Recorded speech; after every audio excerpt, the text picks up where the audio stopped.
ప్రజాస్వామ్య రాజ్యాంగ పరిరక్షణకు ప్రజలు పోరాటం చేయవలసిన పరిస్థితులు నెలకొన్నాయని నియోజకవర్గ జేఏసీ చైర్మన్ కవ్వ లక్ష్మారెడ్డి అన్నారు.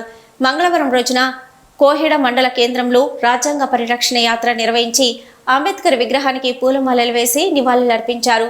ఈ సందర్భంగా జేఏసీ నాయకులు మాట్లాడుతూ 10 ఏళ్లుగా మోదీ నిరంకుశ విధానాలను అవలంబిస్తున్నారన్నారు.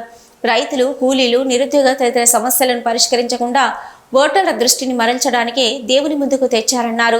విద్య, వైద్యం అందుబాటులోకి వచ్చే విధంగా ప్రజాప్రతినిధులను మేల్కొల్పాలని ప్రజలను కోరారు.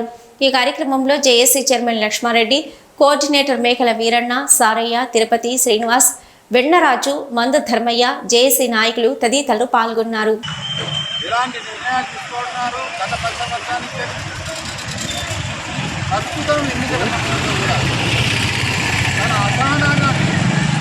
సహనాన్ని కోల్పోయి మరి ఇష్టమైనటువంటి సమస్యలను పరిష్కరించేటువంటి దాన్ని మర్చిపోయి దాన్ని పక్కదారి పట్టించడం 10 సంవత్సరాల నుంచి ప్రజల సమస్యలు పరిష్కరించకుండా ముఖ్యంగా రైతుల సమస్యలు,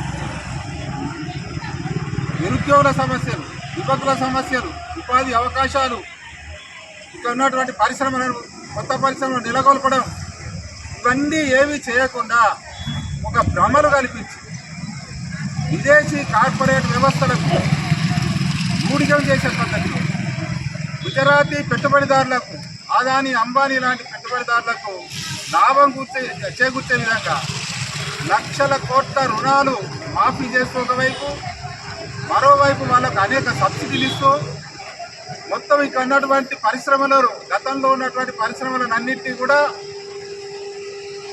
వారికి అంటే ప్రైవేటైజేషన్ చేసి వారికి అప్పగిస్తూ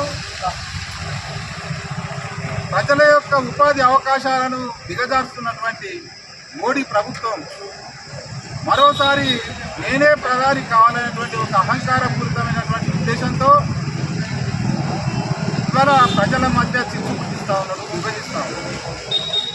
మేము ఒకటే చెప్తా ఉన్నాం, ఇక్కడ ఉన్నటువంటి బీజేపీ నేతలకు మీరు ఒకసారి ప్రజల సమస్యలను మాట్లాడమని చెప్తా ఉన్నాం. మేము అందుకే ఆ ఫ్లెక్సీలో ఉన్నటువంటి సమస్యలు ఏంటో చూడండి. రైతుల సమస్యలు ఉన్నాయి, నిరుద్యోగులకు నువ్వు ఇచ్చినటువంటి హామీలు 2 కోట్ల సంవత్సరానికి 2 కోట్ల ఉద్యోగాలు ఇస్తా అన్నావు, అవి ఇవ్వలేదు. ఇక్కడ మేక్ ఇన్ ఇండియా అని చెప్పి ప్రజలను మోసం చేసి ఇక్కడ పరిశ్రమలు స్వదేశీ విధానంతో పరిశ్రమలను నెలకొల్పే పద్ధతిలో చేస్తలేవు. మరి ఇవన్నీ ఏమీ చేయకుండా నువ్వు చేస్తున్నది ఏంటిదే? నీ వెనుక ఉన్నటువంటి ఆర్ఎస్ఎస్ శక్తులు, మతతత్వ శక్తులు నిన్ను ఒక విగ్రహం లెక్క నిలబెట్టి మాట్లాడిస్తూ ఉన్నాయి. ఆయన నాయకత్వాన్ని మీరు కోరుకున్నట్టుంటే ప్రజాస్వామ్యం పూర్తి చేయబడినది. ఏకస్వామ్యం, ఏకఛత్రాధిపత్యం నెలకొల్పడం కోసం నువ్వు చేస్తున్న ప్రయత్నాన్ని ఇక్కడ ఉన్నటువంటి బీజేపీ నాయకులు ఒకవేళ రక్షించాలనుకుంటే మేము ఒకటే ఛాలెంజ్ చేయాలనుకుంటాం. చాలా తీవ్రంగా మేము హెచ్చరిస్తూ ఉన్నాం.